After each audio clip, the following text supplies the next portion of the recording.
Good morning, students.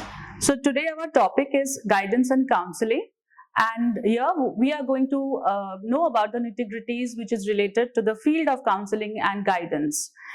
So this topic pertains to semester 5 syllabus, and I hope after this presentation students will be more or less benefited.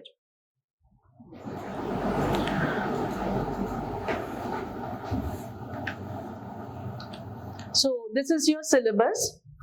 So coming to guidance, what is guidance all about? Guidance means to direct, to point out and to show path. Whenever I say that I need guidance, it means that I'm seeking for some information or some help and I'm going to somebody who can help me in that regard. So according to Arthur Jones, he has rightly said that guidance is an assistance given to individuals in making intelligent choices and adjustment. Very important. I have underlined the intelligent choices and adjustment. This is what is guidance all about. Correct guidance or correct rendering of information or correct help to somebody is essential. Why is it essential? To make the right choices. One can make wrong choices, negative choices, or any choice that doesn't suit the individual. So it is important to have right choice and make intelligent choices and adjustments, of course. Whenever I'm seeking for guidance, it means that I'm having some glitches in adjusting to some situation. Maybe that is my social life, maybe that might pertain to my professional life or familial life, or whichever aspect of the life is all about.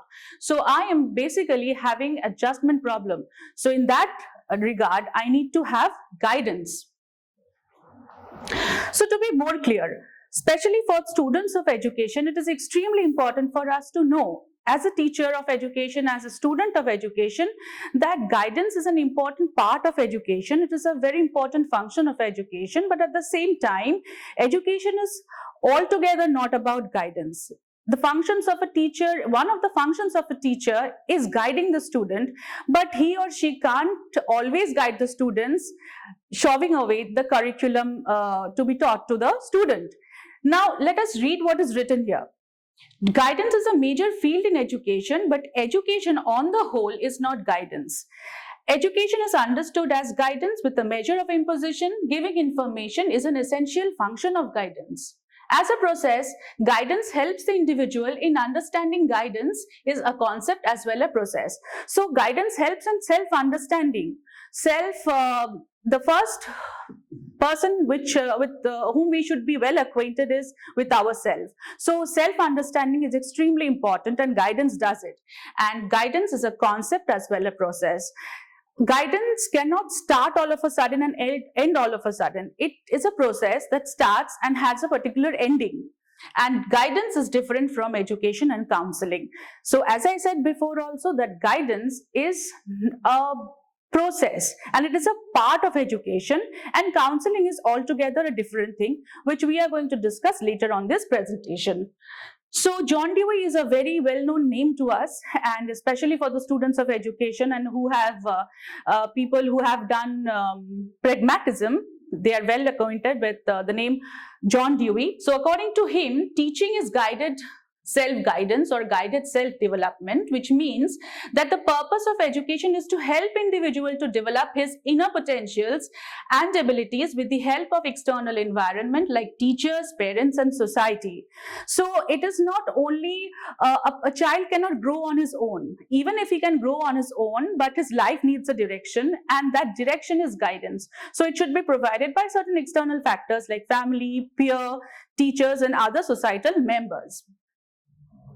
So Crow and Crow, according to Crow and Crow, very famous psychologists, they said that guidance is an assistance to an individual or child to help him, firstly, to manage his life activities.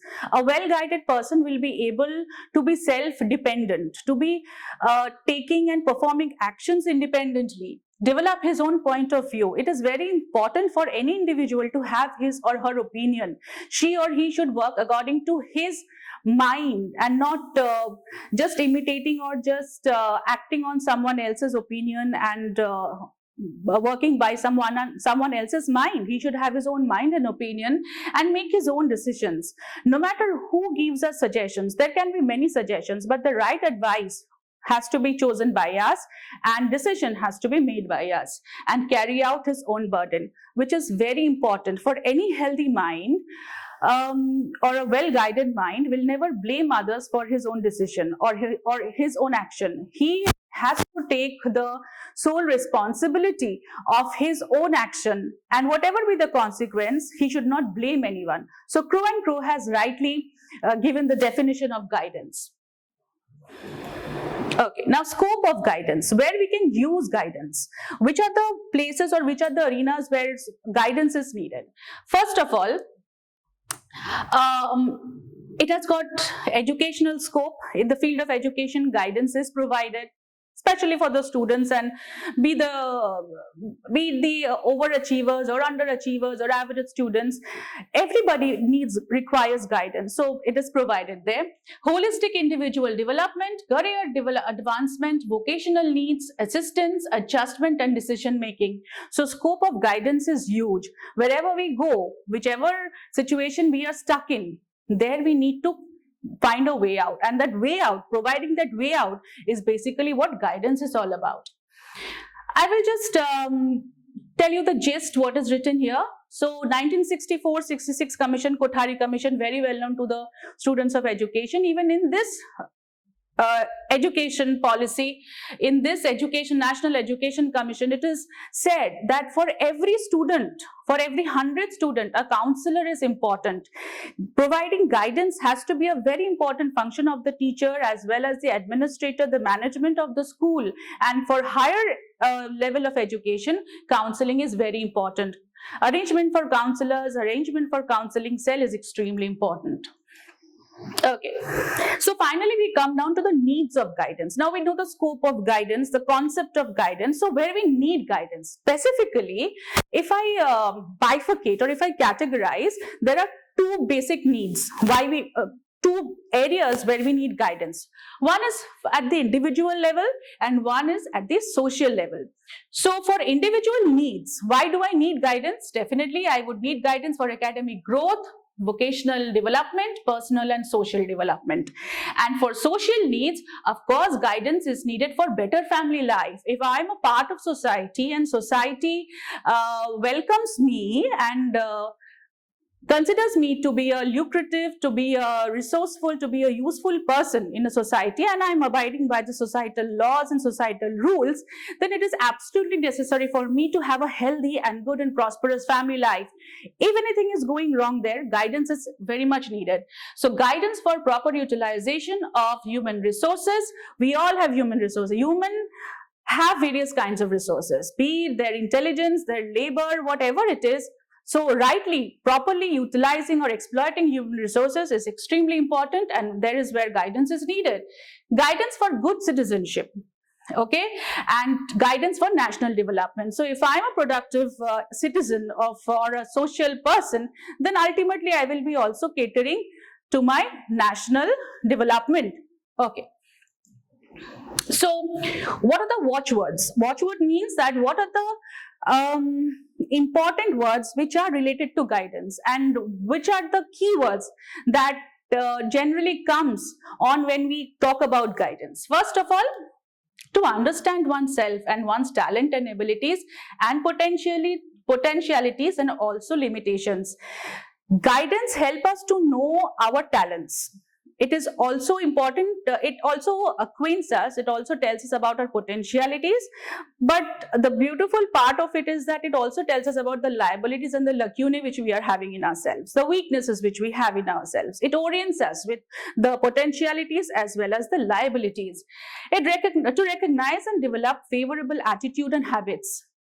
If a boy or if a child, okay, a girl or a boy or a child, is a good boy or on a whole, and he is performing some action, or he's friends or a peer who are not good for him. So as a teacher or as a senior person, I should tell him that you are a good boy or you're a good child, but you should not mix with that peer group. They are not healthy for you. So this, to recognize and develop favorable attitudes and habit is important. What should be my attitude? My attitude should be right, and formulation of good habits should be there. It is not that whatever I want I can do, whichever habit I am cultivating can be cultured. There are certain good habits and bad habits, good attitudes and bad attitudes. So good has to be cultivated and bad has to be eliminated. So elimination of undesirable traits, as I already discussed, to develop resourcefulness and self-direction. To develop resourcefulness, I might have a lot of resources in me. I might be creative. I might be intelligent. I might be extremely laborious, but I'm not exploiting those resources. So guidance will help me churn out those resources. So it will help me become resourceful. And of course, there is self-direction. Where am I going? To which direction am I moving? So this part, this self-direction will be provided by proper guidance. And adapting to changes in society, very important. Having the quality of flexibility and adaptation is a very important quality for any individual, because circumstances changes, sudden changes are there, many accidents can take place, many incidents come in the due course of life. But what is important is how we adapt to that situation, how we are flexible in that situation, how we mentally accept the situation and act or react to it. Okay. So therefore we enter into types of guidance. In our syllabus, we have educational guidance, vocational guidance and personal guidance. So while discussing these three kinds of guidance, we are going to discuss them under the heads of objectives, specific functions and principles. So first we are going to do objectives of educational guidance, vocational guidance and personal guidance. Then we will go down to the specific functions of guidance. Then we are going to do the principles of these three kinds of guidance. Okay. So the first type of guidance is educational guidance. As the name suggests, you can understand that this particular guidance is all about education, choosing the right curriculum program, choosing the right courses, choosing the right stream of education. So here, let us go through the definition of educational guidance. Educational guidance assists or helps the child or student to make curricular adjustments according to his ability and capacity. It is a process of assisting the individual in making wise choices in relation to his educational life. So a student who has entered into the formal education system will have an academic life, okay? And since education is a holistic term, so he has to do his co-curricular activities, he has to do his curricular activities, he has to have many other things, he has to carry out many other actions that pertains to education itself. So it is a process of aiding the individual in planning his educational program and carrying it forward successfully. It is not only that we get into some academics and we do academics, we appear for examination and we pass the examination. It is important for us to move forward successfully, to pursue that particular course, to pursue any particular course successfully. So Ruth Strang has also said that educational guidance is intended to aid the individual in choosing an appropriate program and in making progress in it. So it is not only choosing any particular education program, it is being into it, growing on it, and of course progressing in it. So thus guidance is concerned with right choice of educational opportunities available. So whatever is available in hand, I should grasp that and I should work on that rightly, and in order to become successful in it. Okay, so objectives of educational guidance. As we said that we are going to do objectives of all three different kinds of guidances, we come down to the objectives of educational guidance. Firstly, let's target the highlighted words.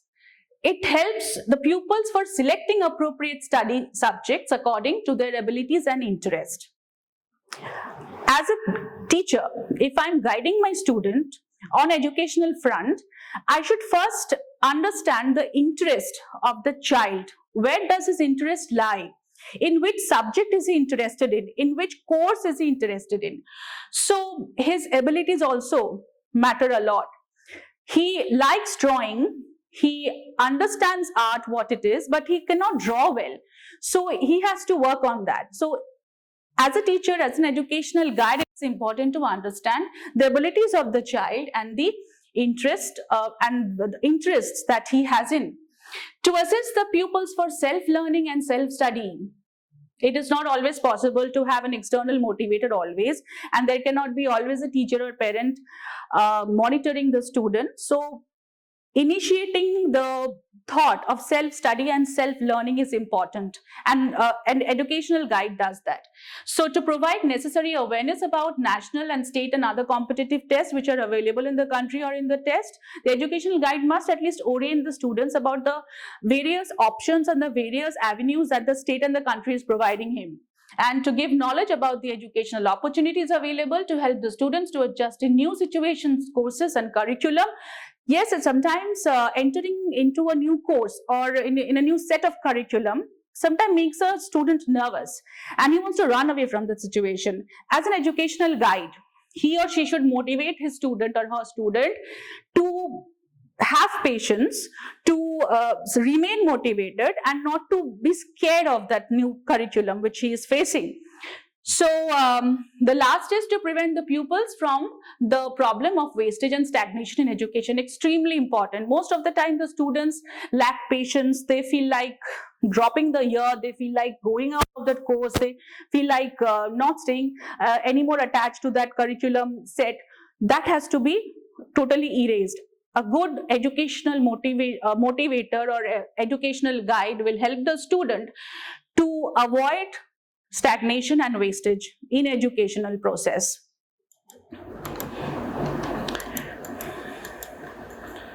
Okay, so specific functions of educational guidance therefore is to plan the educational programs according to the abilities and interest of the students, to help the students for preparing educational opportunities above school level. So till school level the child is still guarded and guided well, but after he leaves his school, there actually where he starts facing the real world. So what course will he choose, what stream of study will he choose, what will he take up as vocation is important. So their guidance is immensely needed, and to assist the students for the academic progress and for better educational attainment. And lastly, to suggest the principals and the management to modify the courses or the curriculum in such a way that it feels appealing to the student.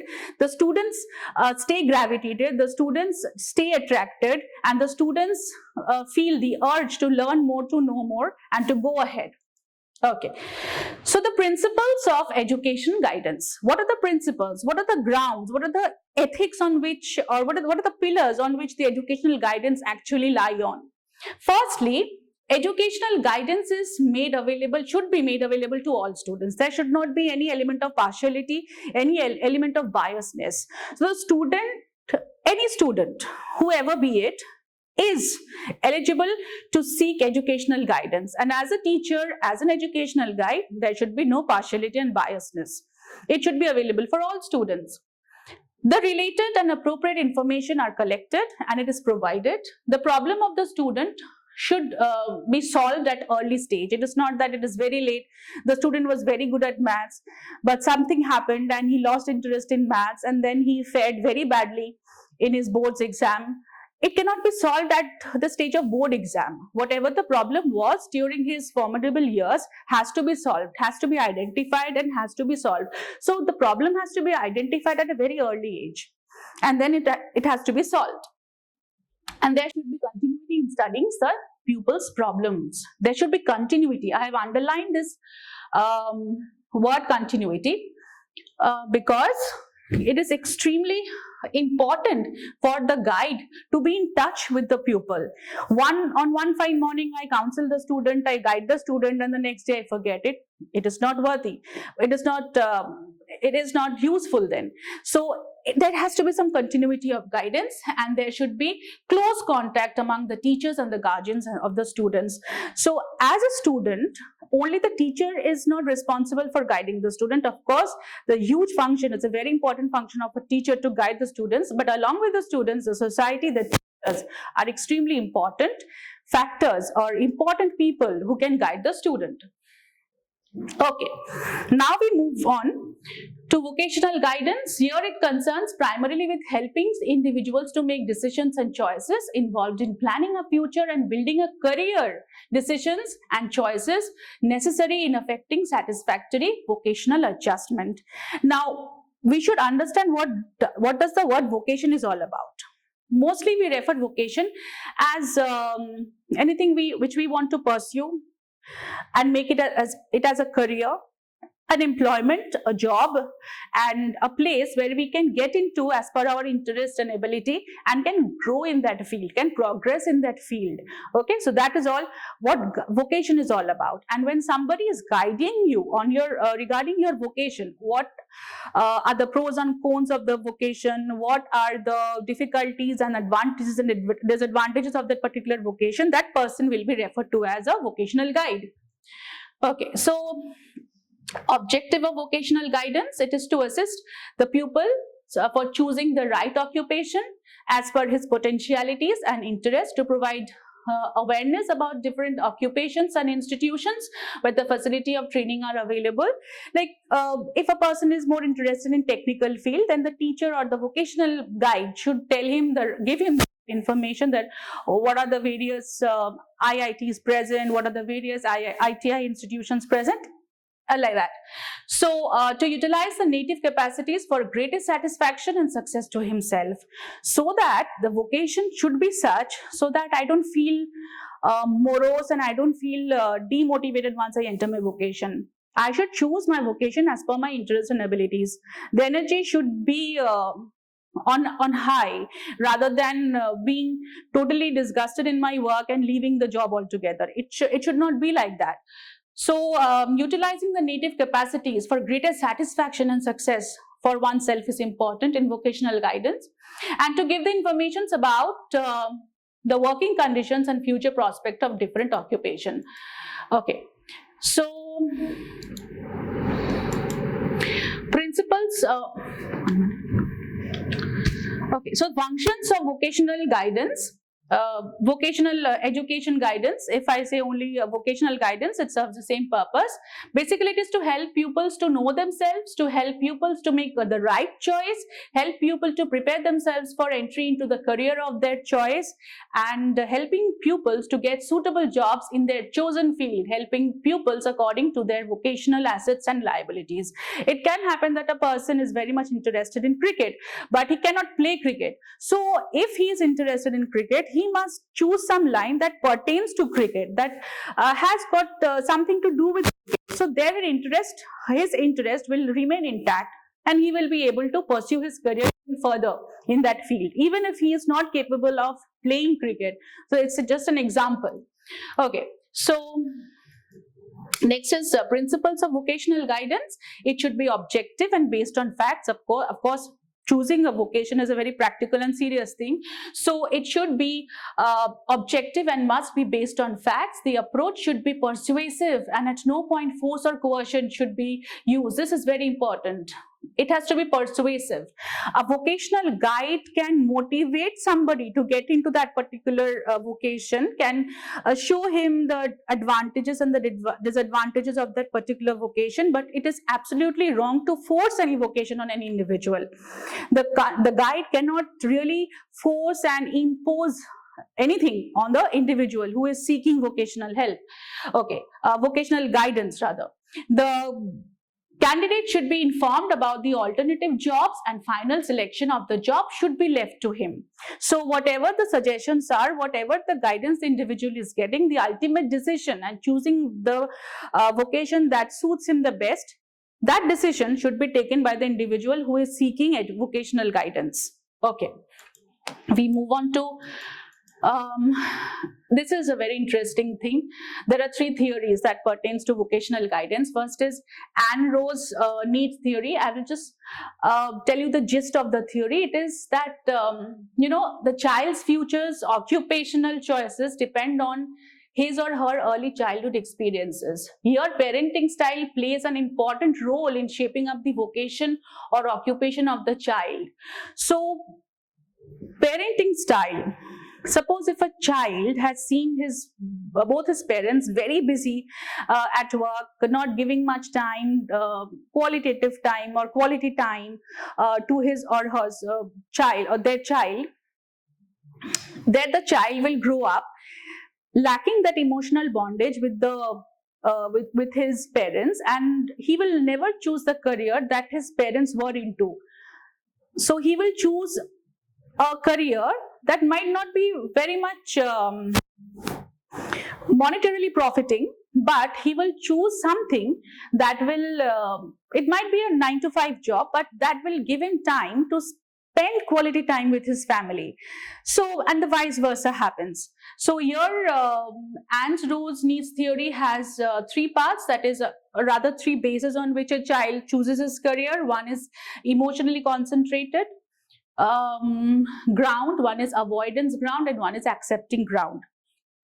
Okay, now next is Holland's person's environment fit theory of occupational choice. This is also very interesting, and this theory proposes that people gravitate to or select work environment that match their vocational interest. So if I am interested in painting, if I am interested in fine arts, my interest lies there. Like, I will go where my heart is. So there the child can be more at ease. He can draw most satisfied, he can be most satisfied there, and he can progress there. So wherever my interest lies, if I pursue that as my career, then I can really prosper there. And of course, the satisfaction and the individual's work environment and his performance also gets maximized and can be in complete congruency and in perfect tandem. It can be in perfect tandem, his satisfaction, his performance, his interest, and the output in his work. Okay.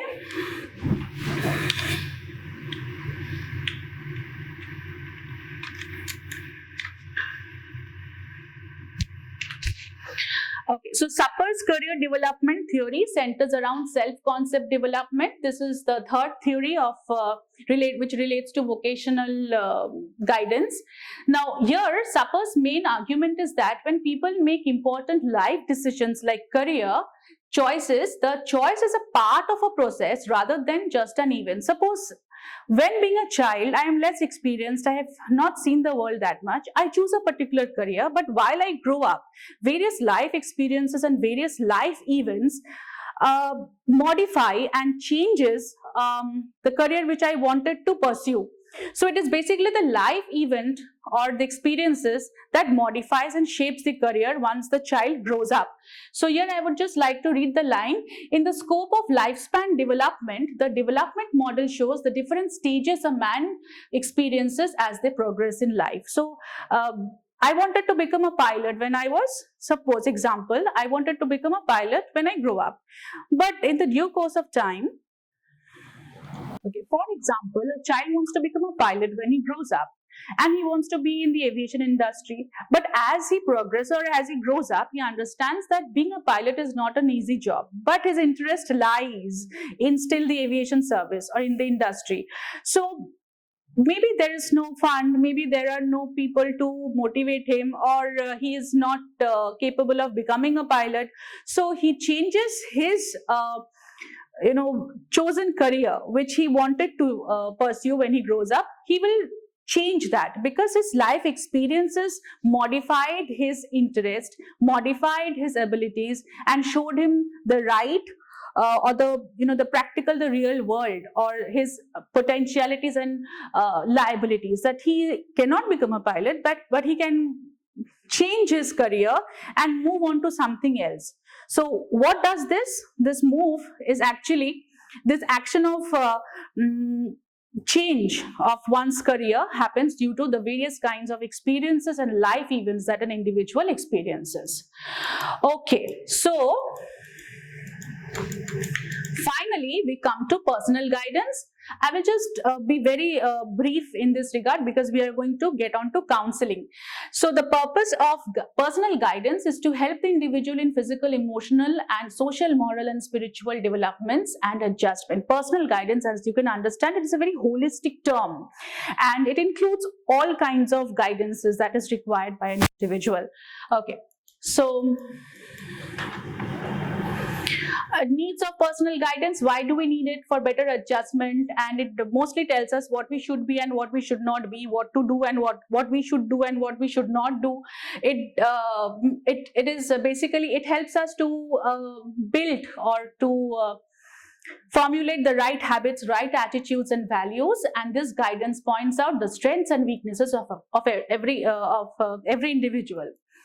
Okay, so principles of personal guidance: acceptance, association, encounter. I will be just very brief in this, is that when you are seeking personal help from somebody, that person has to accept you as you are, has to be in a good association with you. That means getting to know each other. Confidentiality, element of confidentiality is very important. And encounter, that means how the communication is taking place. The counselee, the guide and the person who is seeking guidance has to maintain dignity and respect for each other. There has to be mutual respect for each other.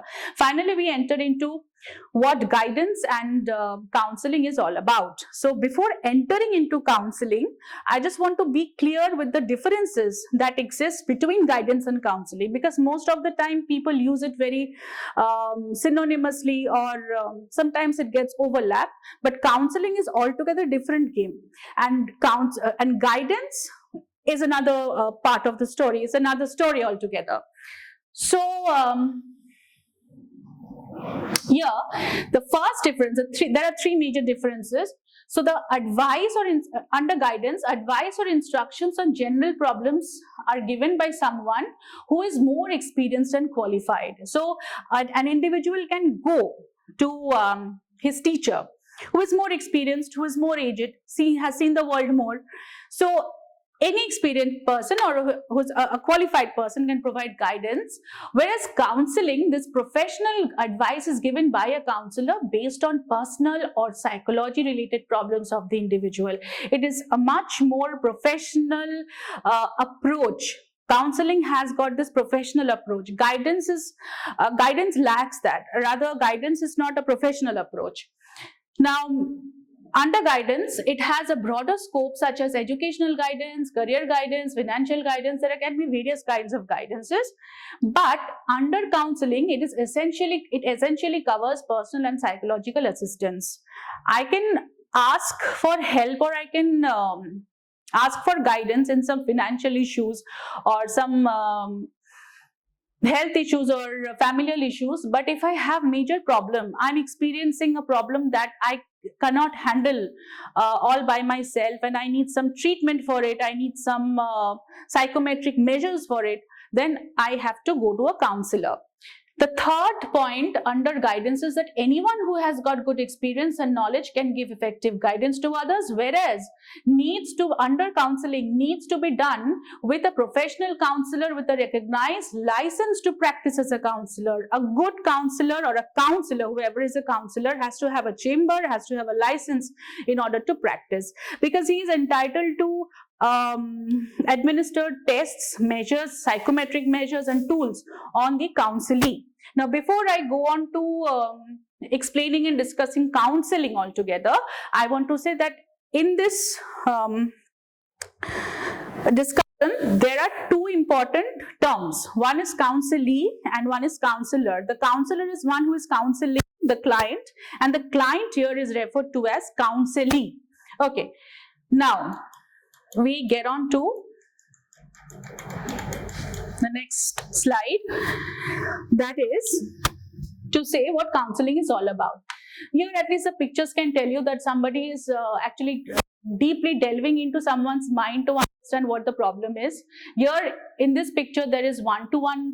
A person is sitting very tensed and somebody is relaxed and trying to note down or jot down whatever this person is saying.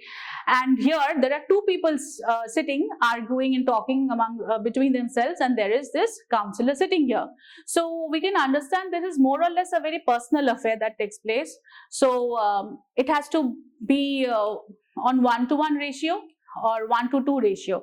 But when I cannot counsel the entire a large group of people, okay, that's not possible. That is not the characteristic of counseling. Okay, so now I get on to what are the features of counseling is. So it is a joint process and joint quest. There has to be a counselor, there has to be a counselee. Counseling is a structured relationship. There is a structure about it. There are steps followed. It is a process. It is a systematic process. It may be very brief. It can be of long duration also. This takes place in an organizational or private practice setting. Mostly there's a chamber, there's a personal space for the counselee to go to, and the counselor must arrange that place accordingly as per the needs of the counseling ethics. And it is more than giving mere advice, consultation, opinion or suggestion. It is more than just suggesting something. It is more than just advising something. It is more than just telling something to somebody. So it has got more shades into it. It has got more actions. There are more actions involved in proper counseling. Counseling is a continuous process. As I said, that all of a sudden I cannot start counseling somebody and suddenly if I feel I cannot end the counseling process. It is a process and it's a continuous process, and it is a complex process because it involves various tests, various methods, various kinds of sessions and all. And it is an eclectic process. Eclectic process means it is just not process that starts in one steps and end there and then. It is a holistic process and it has got various branches about it. Okay. So therefore, what are the benefits of counseling? As we can understand, it helps us in building self-awareness, self-acceptance, greater intimacy with ourselves and intimacy with the society and all the people who are who act as significant others in our life. That helps us in building greater resilience, that is the ability to accept things, combat difficulties. It gives us higher energy. Higher energy means it gives us the motivation to stay activated and agile in life, and of course it instills belief in ourselves, that is it provides us with self-confidence. So the purpose and scope of counseling, it helps us to feel better, especially it helps the counselor to feel better, it helps the counselor to accept himself, it helps to diminish disparity between real self and ideal self. Sometimes people stay in fantasy world and they don't know what is actually happening in the real world. So the counselor will help the counselee to get back onto practical life, to help persons think more clearly in solving their own personal problems, to help students become more mature and self-activated. As I was saying, that there will be no one always to motivate us externally. So in order to keep ourselves energized, ourselves agile and active, we have to be self-activated. So until and unless we are having that much of belief and belief in our potentialities, we cannot really work on anything. So being self-activated is a very important work or a very important task that counseling does. And finally, to help students to grow and socialize by utilizing their own resources. Good characteristics of a counselor. So anybody cannot become a counselor. Of course, doing a counseling course and getting a license is not enough. He has to have certain qualities in himself or about him or herself, that is qualities of acceptance, trust, listening with understanding, effective communication skills, mutual respect and cooperation, empathy and honesty. These are the qualities which are extremely important for the counselor to have in himself or herself. Now, types of counseling in our syllabus, we have directive counseling, non-directive counseling and eclectic counseling, and we have other approaches as well. So let us directly get into directive counseling. What is directive counseling? So now let's start with the different kinds of counseling. Firstly, we have directive counseling or directive approach to counseling. So what is this directive approach? As the name suggests, it is directional. It gives direction to somebody. So the founder of this directive counseling was E.G. Williamson, and this approach is good to address the problems relating to educational and vocational adjustment. Now, this approach does not focus its attention on personality development as such. This kind of counseling is specially done when the counselor feels that he or she should deliberately say something to the counselee, to the client, and or to the person who is seeking help from the counselee. So what happens, the features, once we go through the features, we will understand what is directive counseling is all about. So your counselor plays an important role. So it is counselor centered approach, and a major goal is to replace the emotional behavior of the individual with deliberately rational behavior. Suppose if a student is very scared and he is suffering from extreme anxiety disorders, the counselor here will try to first tell the counselee that there is no fear that is outside him, it is the fear that exists inside his head.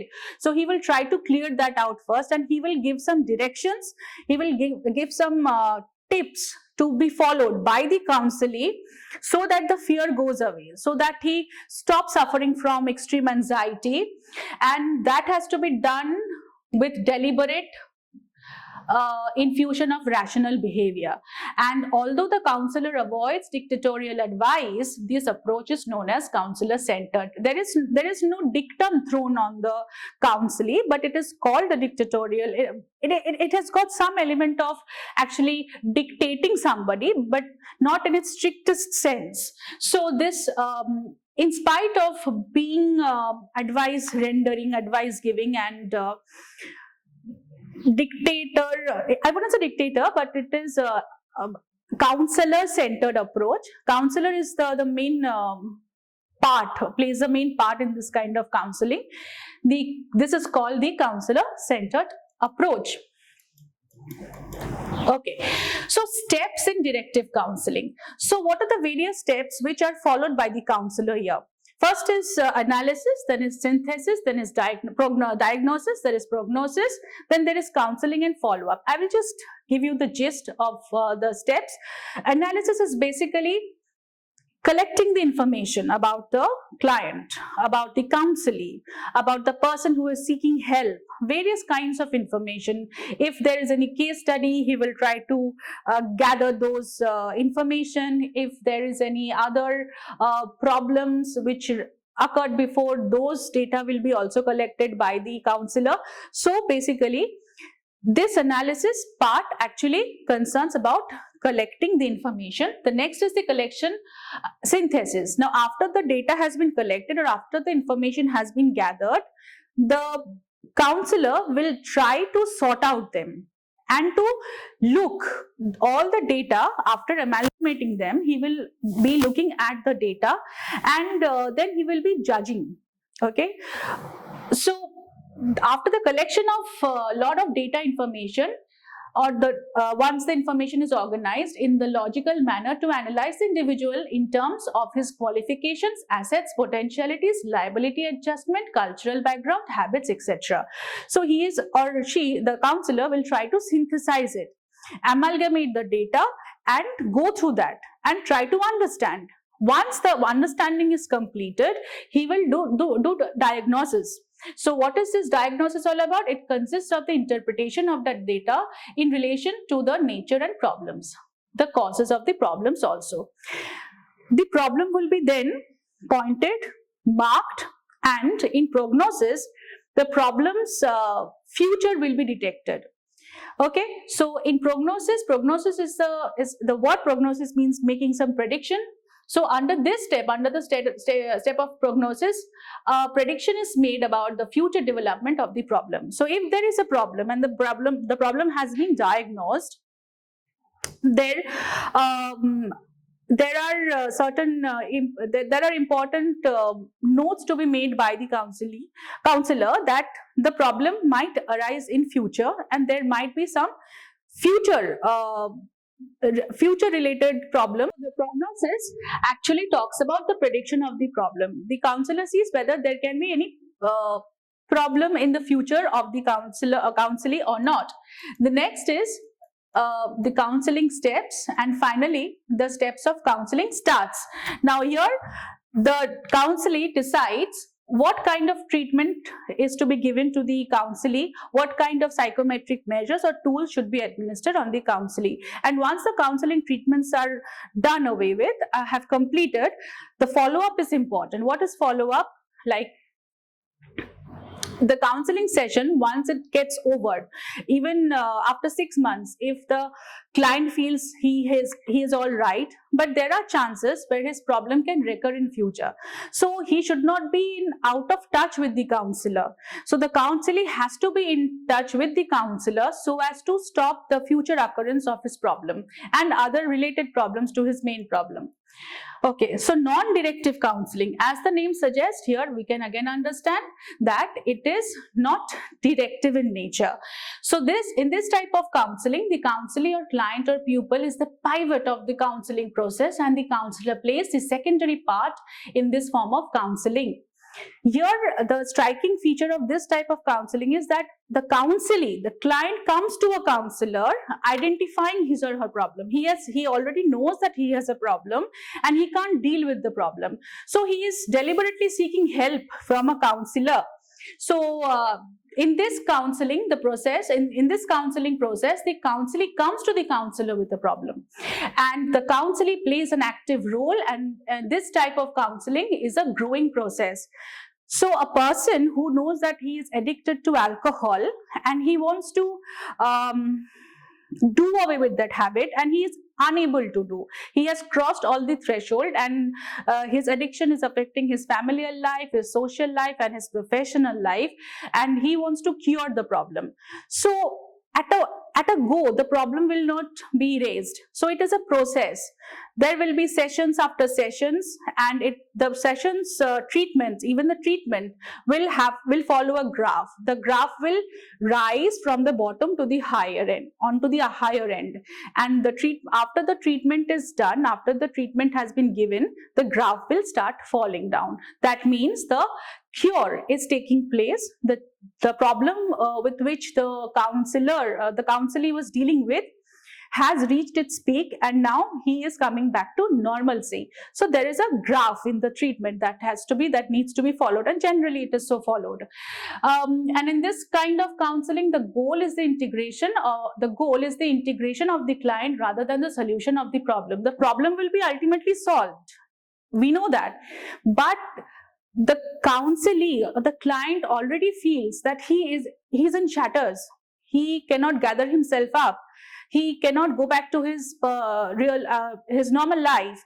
So first, instilling the belief in the client is very important for the counselor, that yes, you can go back to your real life. You have detract yourself, or you have been distracted. You have deviated from your normal life, but you can get on to your normal life. There is no problem. So integrating him is first important, and eventually the solution of the problem will come.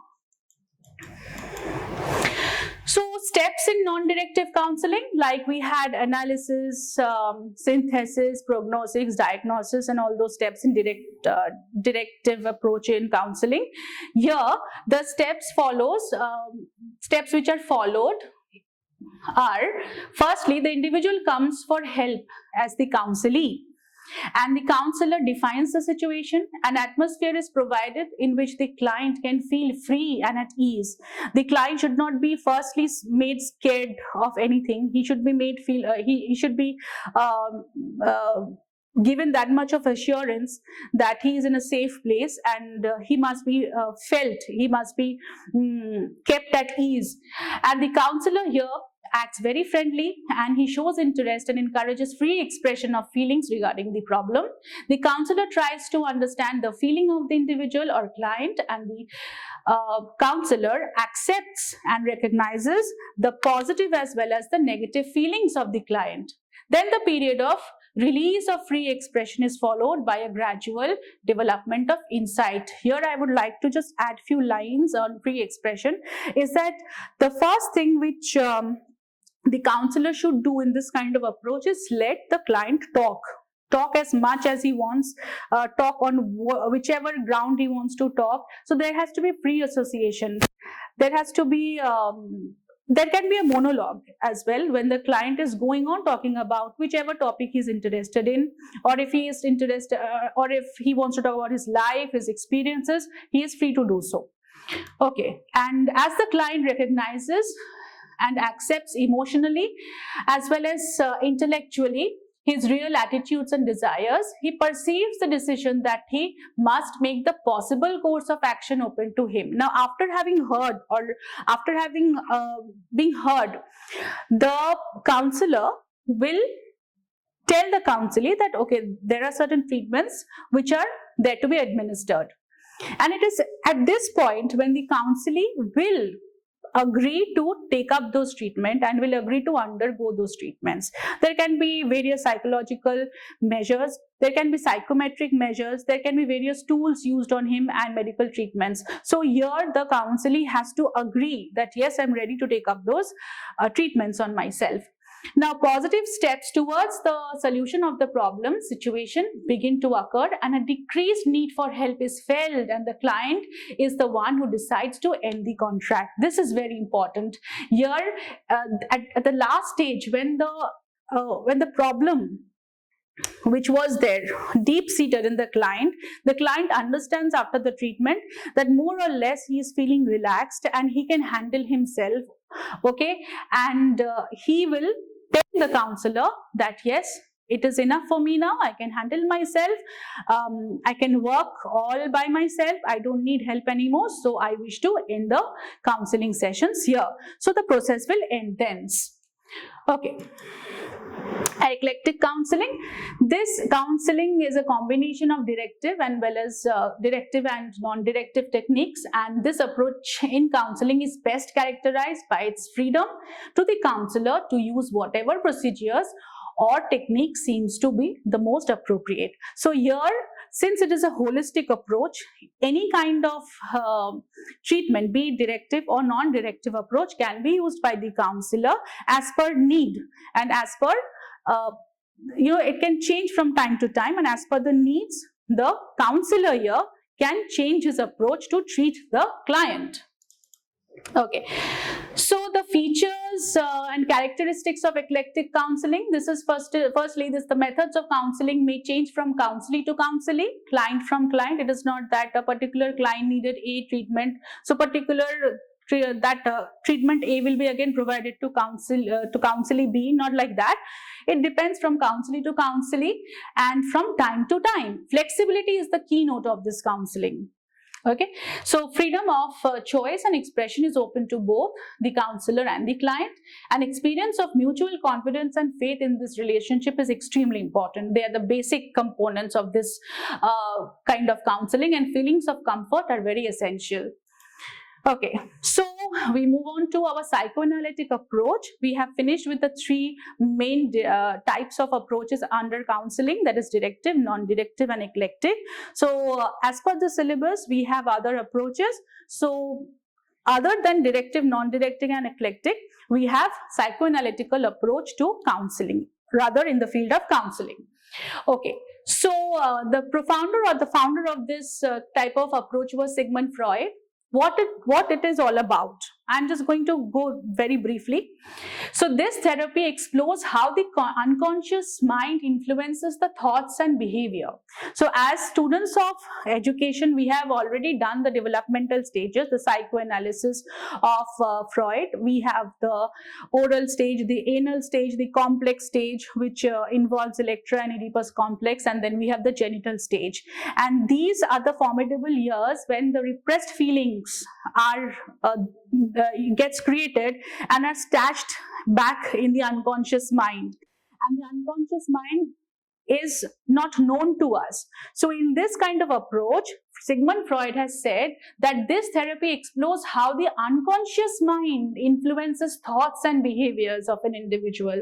So psychoanalytic therapy needs to look at experiences from early childhood to see if these events have affected the individual's life or potentially contributed to current concerns. So in whichever way we act, in whichever way we think, depends a lot on what is lying in our unconscious mind. So it is very important in this approach to know what is there in the unconscious mind. So psychoanalysis helps us to churn those repressed feelings and repressed thoughts which are there in the unconscious strata of our mind, and the therapy is considered to be a long-term choice. Okay, and this therapy especially aims to make deep-seated changes in personality and emotional development. So at a go, the personality of an individual cannot change. One fine day I wake up and I see that I'm a different person. It is not possible. If there are issues, if there are behavioral problems, if there are thought problems, then that has to be dealt with very psychoanalytically. And this approach says that, and it takes a lot of time. As it is mentioned here, it is a long-term choice. So, what are the goals of this theory? So let us see.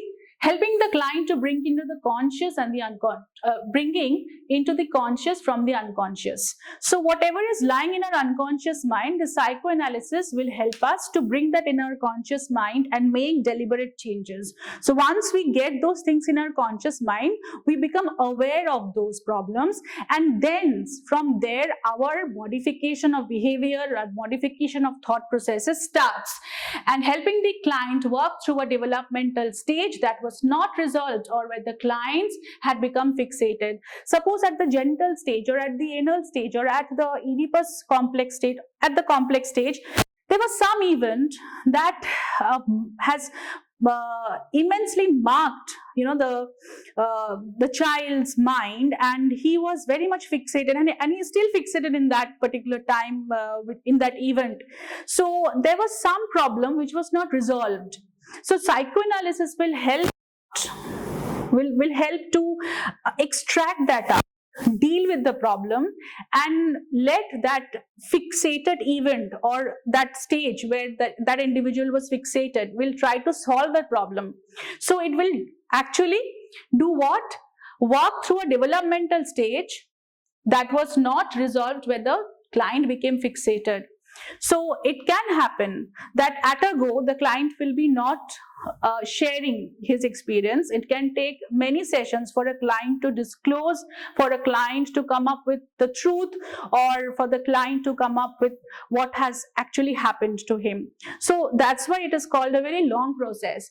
To reconstruct the basic personality, the aim of this approach, the target of this approach is to reconstruct the basic personality of the client, and to achieve intellectual awareness, help the client in adjustment to the demands of work, intimacy, and society. Okay. The next approach is behavioral approach, and as we know, we are very much familiar with the name B.F. Skinner. He is a very well-known behaviorist, and this approach is very interesting. To some extent, it contradicts what Sigmund Freud has said. So this approach focuses on behavior changing unwanted behaviors through rewards, reinforcements, and desensitization. This therapy is based on the belief that behavior is learned in response to the past experiences that can be unlearned. Whatever bad we have learned, whatever the bad experience was, we can eradicate that. Whatever was learned can be unlearned, okay?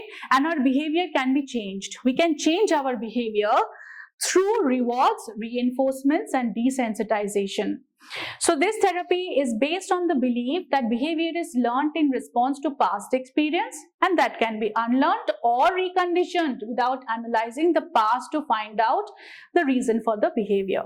In psychoanalysis, there are many events which are not happy events for somebody. So if that person, if any person has experienced anything bitter in his life, in psychoanalysis, he has to rerun that in his mind. But in behavioral approach, he is not required to go back to his childhood, go back at the event which is bitter to him. It is not required.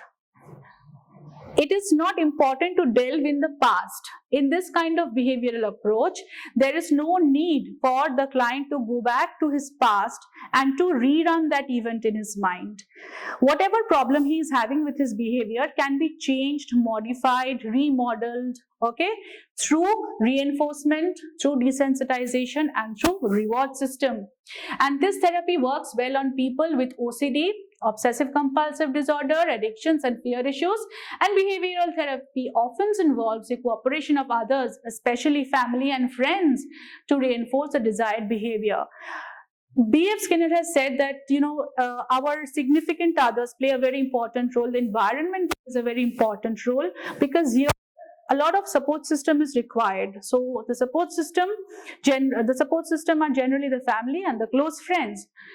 Okay. Next is the goal of this therapy. This is to eliminate maladaptive behaviors and learn more effective behaviors. So even if I'm having any behavior that is not right, I can change that. I can modify it in the right way. To focus on factors influencing behaviors and what can be done about the problematic behavior. And clients have an active role in setting treatment goals and evaluating how well these goals are being met. The client needs to be very spontaneous here. Here the client needs to be very much spontaneous in accepting that yes, his behavior was not right, is not right, and he is ready to change his behavior. And there has to be some deliberate, conscious effort provided, or rather conscious effort, endeavor has to be undertaken by the client to change his own behavior and to make positive changes from negativity or negative behavior has to be changed into positive behavior. Okay, last is the humanistic approach. As the name suggests, it first keeps humanity in forefront, and the client is the most important part here. The client is respected, his views are given respect, and whatever he says, whoever he is, whatever he relays in front of the counselee has to be given patient ears. So what is it about? It is also sometimes known as person-centered approach, and its root is basically from Gestalt therapy and existential therapies as well. So what is it about? The aim of this humanistic therapy is usually to help the client develop a stronger, healthier sense of self, so-called, or rather also called self-actualization. So if a client is a simple person and he thinks himself to be prince of any country, that has to be listened with respect, but at the same time he has to be made face to face with the reality, and self-actualization is important. So whatever you are, you have to accept that. Even if you are not the prince of any country, you should accept as yourself you are. You should have respect for yourself, for your potentialities, and there will be people who will be respecting you, even though if you are not any big shot. Okay, so the emphasis is on establishing a therapeutic relationship that is collaborative, accepting, authentic, and honors the unique world in which the client lives. Even the client is in fantasy world, that should be listened to with patience by the counselor. So the humanistic approach is also holistic in that it assumes interrelatedness between the client's psychological, biological, social, and spiritual dimensions. All the aspects count a lot in this kind of approach. Okay, so I will move on to two kinds of therapies that are very important for students of education to know. For all students, one is CBT and one is REBT. So what is CBT all about? CBT is cognitive behavioral therapy. So there are many people who has actually worked on this kind of therapy. I will straight away get into the concept of it. It is a combination of collective and behavioral therapies. This approach helps people to change negative thought patterns, beliefs, and behaviors so that they can manage symptoms and enjoy more productive life, have more prolific life, and be stressful about their life, be less stressful about their lives. CBT is very important for this present time, because people don't really have that much of time to go to a counselor and to seek help from counselor, cannot invest that much of time in counseling sessions as well. So CBT helps us to solve our own problem. How? It is through Socratic method. Like this cognitive therapy helps us to question ourselves. It tells that you should question yourself, like what problem am I having, how can it be solved, what are the measures I can take in order to modify my behavior, what should I do, and how should I treat myself. So these are the questions which has to be arising in us consciously. These are the questions which we should either write them down or talk it to ourselves and treat our own selves without the help of a counselor. By the way, this cognitive behavioral therapy is generally is a short-term therapy and focused on helping clients deal with very specific problems. And during the course of this treatment, people learn how to identify and change destructive or disturbing thought patterns that have a negative influence on behavior. Suppose I'm extremely jealous of somebody, and the jealousy is not letting me sleep, eat, or do my work. So I cannot generally go to a counselor and get hold of a counselor. First of all, I have to get an appointment from a good counselor. So in that case, I should use Socratic method. I should sit down, do some self-reflection, and should question myself that why am I so jealous on this person? Even I have potentialities. I can handle my own self. Why am I behaving in this way? So I should not allow my irrational thoughts disturb me, and so on. Okay. So how does it work? To challenge clients to confront faulty habits with contradictory evidence that they gather and evaluate, helping the counselee seek out their dogmatic beliefs and vigorously minimizing them. Even they have certain beliefs in their head which are archaic and does not hold any value. They should do away with those thoughts and to become aware of automatic thoughts to change them. So there has to be deliberate urge, there has to be deliberate effort put into the thought process to make the negative thoughts turn into positive thoughts. Okay. Lastly, we are going to read about rational emotive behavior therapy. This was introduced by Albert Ellis, and he developed this ABC model. Very sweetly described by him. ABC model is actually depends on three things. One is activating event, one is beliefs, and one is consequence. So what is this? What is activating event? Something happens in the environment around you and we get agitated. Something or the other keeps on happening around us, and then we have certain beliefs about that incident. Suppose there is a agitation outside, and we always think that there is bad that has happened, and to reciprocate that event, I also should become arrogant. I also should act or revolt. Okay. So I believe that accident has taken place or incident has taken place, I should be arrogant. But again, my belief can be reverse. I can also think that I will act very calmly. I will first understand the situation and then I will choose to react or respond in a good manner. I will act or react. Okay, that is my belief. That is my belief regarding that particular event. And the consequence here, Dr. Albert Ellis has said that we generally have an emotional response to our belief. Emotional response to our belief means if any incident has taken place and we are acting aggressively, I will act aggressively. That is my belief. And after having acted aggressively, I will feel disturbed.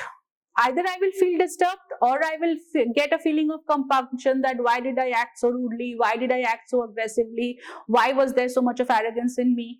So here, ultimately what Albert Ellis tends to say is that whatever the incident is, try to have a positive belief about it and try to always visualize the consequence that will take place after you have reacted to that particular incident. So it is the ABC model. It's a very simple model, and REBT distinguishes clearly between two very different types of difficulties.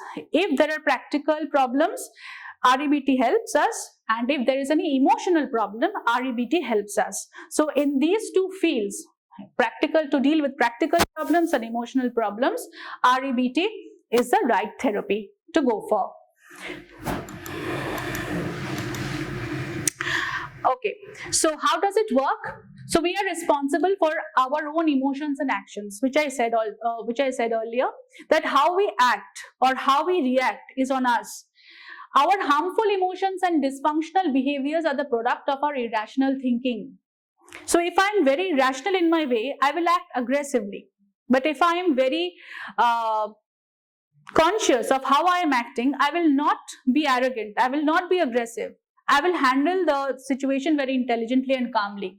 We can learn more realistic views, and that too with practice, and make them a part of myself. You know, regular practice and rigorous practice makes every man perfect. So if I am always having a very calm and polite and very intellectual approach in dealing with matters and things and incidents, then of course it can become a part of my personality and part of my self, and we will experience a deeper acceptance of ourselves and greater satisfaction in life by developing a reality-based perspective. So once I have handled everything intellectually and nicely, definitely I will be having a sense of self-satisfaction, and I will be having a greater sense of acceptance for myself. There will be higher self-acceptance, and ultimately there will be a reality-based perspective. I will be start looking at things very realistically, handling things in a more practical way, and of course in a very intelligent way. So that's all, students. I hope this presentation will be beneficial for you. So thank you again. Thank you, students.